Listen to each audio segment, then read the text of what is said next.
Hello नमस्कार दोस्तों। मैं कुलदीप सिंह राजपूत स्वागत करता हूं आपके अपने चैनल इंडियन रेलवे टीसी में। दोस्तों, बहुत क्वारी आ रही थी रेलवे में लीव को लेके कि कितनी छुट्टियां मिलती हैं, कैसे क्या है, इसके रिगार्डिंग कोई वीडियो बनाओ। तो मैं उसके रिगार्डिंग वीडियो लेके आ गया हूं कि रेलवे में कितनी छुट्टियां और कैसे कैसे मिलती हैं। तो हम बात करते हैं सबसे पहले सीएल की। सीएल कैजुअल लीव, आकस्मिक छुट्टी इनको बोलते हैं। और ये आपको पूरी साल में 10 छुट्टियाँ मिलती हैं। और 10 छुट्टियाँ के साथ साथ इनका ये है कि ये डिपेंड करता है कि ये डिपेंड नहीं करता कि आपने कब ज्वाइन किया है। अगर आप 1 जनवरी को ज्वाइन कर रहे हो तो भी आपको 10 मिलेंगी, और आप 20 दिसंबर को भी ज्वाइन कर रहे हो तो भी आपको 10 मिलेंगी। लेकिन अच्छा, छुट्टियों के बारे में मैं आपको पहले एक बात बता दूं कि छुट्टी हमारा राइट्स नहीं है, छुट्टी हमारा अधिकार नहीं है। ये ऑफिसर के ऊपर डिपेंड करता है। वैसे जनरली छुट्टियां मिल जाती हैं, लेकिन हमारा हक नहीं है छुट्टियों के ऊपर। तो सीएल के बारे में मेरा यही कहना था कि सीएल क्या है कि आपको यूज़ करनी ही करनी है। अगर आप यूज़ नहीं करते हो तो ये ऐड नहीं होती हैं और ये लैप्स हो जाती हैं। सीएल के साथ में ये सबसे अच्छी खासियत है कि सीएल में रेस्ट आपका काउंट नहीं होता है। सपोज़ आपने 7 सीएल ली, तो आपने मंडे टू सैटरडे आपकी 6 सीएल हो गई, संडे रेस्ट में काउंट होगा, फिर अगले मंडे को वो सीएल लगेगी। मतलब यानी कि आप अगर 7 सीएल लेते हो तो आपको 8 छुट्टियाँ मिल जाएंगी। रेस्ट या एनएच या जीएच या कोई भी स्पेशल सीएल वगैरह मिलता है तो वो सीएल में काउंट नहीं होता है। ये सबसे बड़ा बेनिफिट है सीएल। तो ये साल में आपको 10 मिलती हैं जैसे मैंने आपको बताया, और आप इनको अगर यूज़ नहीं करोगे तो ये लैप्स हो जाएंगे। दूसरी बात आती है एलएपी की, तो इसको बोलते हैं लीव ऑन एवरेज पे। तो ये साल में 30 मिलती हैं और ये एक साथ नहीं मिलती हैं। ये आपके अकाउंट में 1 जनवरी को 15 क्रिएट हो जाएंगी और उसके बाद में 1 जुलाई को 15 क्रिएट हो जाएंगी। और इसमें सीएल की तरह नहीं है कि आपका रेस्ट काउंट नहीं होगा।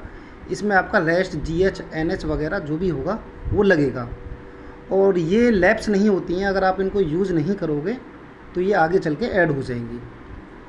तो आपको मैंने बता दिया कि 15-15 करके मिलती हैं। जनरली ये 1 मंथ में 2.5 यानी 2.5 छुट्टियाँ लगा के जिस तरीके से बनाते हैं, और 6 मंथ में इस तरह से 15 छुट्टियाँ ये बनती हैं। अब नेक्स्ट हमारी जो छुट्टियाँ होती हैं वो बोलती हैं हम HLAP, तो इसको बोलते हैं हाफ लीव ऑन एवरेज पे। तो ये भी 1 जनवरी को आपके अकाउंट में 10 क्रिएट होंगी और 1 जुलाई को आपके अकाउंट में क्रिएट होंगी। ये जनरली हम इसको सिक बोलते हैं। अगर आपको कोई प्रॉब्लम है तो ये छुट्टियाँ मेडिकल से ही मिलती हैं, स्पेशली रेलवे हॉस्पिटल से। तो इनमें आपका हाफ पेमेंट बनता है, यानी कि अगर आपने 6 दिन का सिक लिया तो आपको 3 दिन का पेमेंट मिलेगा। तो इस तरीके से लीव जो मिलती है इनको हाफ लीव ऑन एवरेज पे इसीलिए बोलते हैं कि अगर आपने 20 दिन सिक में रहे तो आपको 10 दिन का पेमेंट मिलेगा। और इसके बाद आप आती हैं पैटर्निटी लीव की, पीएल जिसको हम बोलते हैं। पीएल मैं आपको बता दूं, पीएल पैटर्निटी जो लीव होती हैं ये सिर्फ 2 बच्चों के लिए, 2 जीवित बच्चों के लिए मिलती हैं।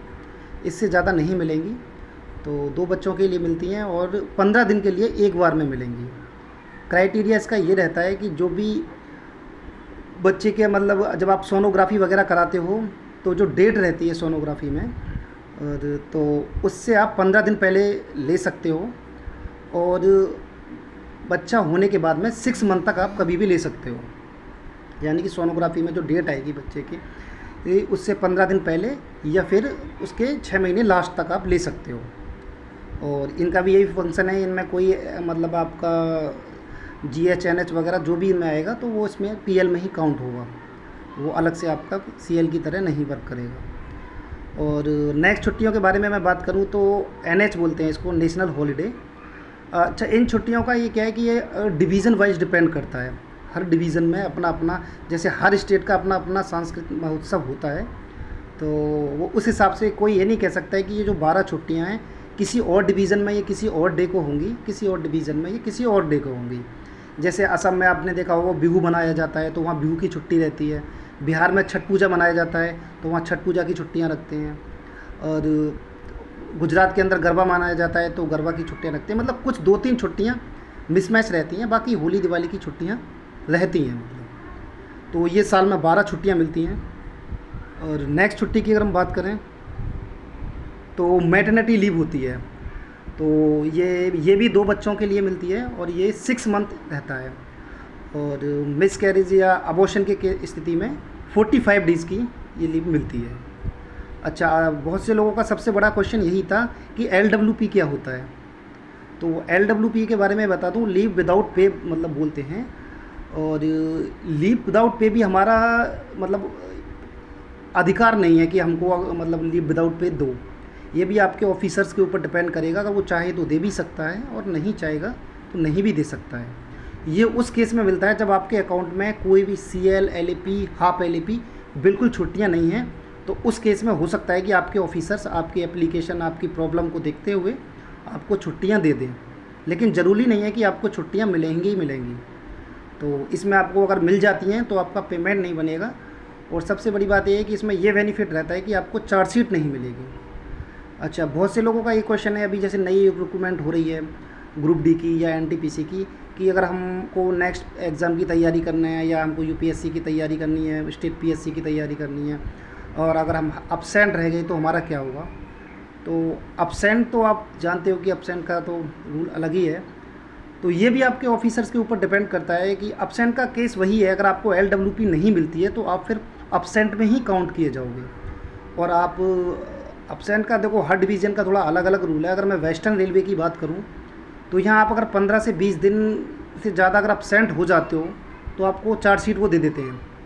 और चार्जशीट SF11 चार्जशीट आपको इशू हो जाती है। और उसमें हो सकता है कि आपके पास PO बंद कर दिए जाएँ, या हो सकता है कि आपका 1 साल का इंक्रीमेंट बंद कर दिया जाए। तो और कभी कभी अब किसी डिवीज़न में ऐसा भी होता है कि 1 महीने 2 महीने एब्सेंट रहने के बाद में भी उनको मतलब चार्जशीट नहीं दी है। तो ये वेरी करता है वहाँ के ऑफिसर्स के ऊपर, उस डिवीज़न के ऊपर, कि मतलब वहाँ क्या सीन है। और कुछ साउथ के कुछ जोन है जहाँ पे मतलब ऐसा सुना है मैंने कि वहाँ 2 महीने बाद भी जाती हैं तो कुछ नहीं होता है, या नॉर्थ ईस्ट में ऐसा सुना है। बाकी अगर मैं वेस्टर्न रेलवे की बात करूँ, वेस्टर्न और सेंट्रल रेलवे की, तो यहाँ अब्सेंट रहना बहुत बड़ा गुनाह है। यहाँ ऐसा भी देखा गया है कि यहाँ 2 महीने से ज़्यादा अगर लड़का अब्सेंट रह गया है तो उसको SF5 दे के रिमूव फ्रॉम सर्विस भी कर दिया है। तो दोस्तों, ये मेरे लीव के रिगार्डिंग आपको जानकारी थी। अगर आपको मेरी जानकारी सही लगे तो वीडियो को शेयर कर देना, चैनल को सब्सक्राइब कर देना, लाइक कर देना। और अगर आपको कुछ ऐसा सुझाव लगे जो आपको मुझे देना है, मुझ में कुछ गलतियाँ आपको लगी हों वीडियो के अंदर, तो आप कमेंट कर सकते हो। और चैनल सब्सक्राइब कर लेना, क्योंकि मोटिवेशन मिलता है और आगे नेक्स्ट वीडियो बनाने का। बाकी मैं जल्द भी अपनी जर्नी शेयर करूँगा, मेरा कि कैसे मेरा टिकट कलेक्टर में मतलब सिलेक्शन हुआ, किस तरीके से मेरी स्ट्रेटजी रही, वो भी मैं आपके साथ बहुत जल्दी शेयर करने वाला हूँ। और आई थिंक मेरा ज्वाइनिंग भी शायद जुलाई या अगस्त में आ जाएगा। तो इसी पर्पज़ से मैंने आपका वीडियो बनाया कि लोगों की क्वारी काफ़ी वगैरह आ रही थी। तो उम्मीद है आपको रेलवे की छुट्टियों के बारे में समझ आया होगा। और फिर भी आपको कुछ ऐसा लगे कि आपको कुछ बताना हो तो आप कमेंट कर सकते हैं। Okay, thank you.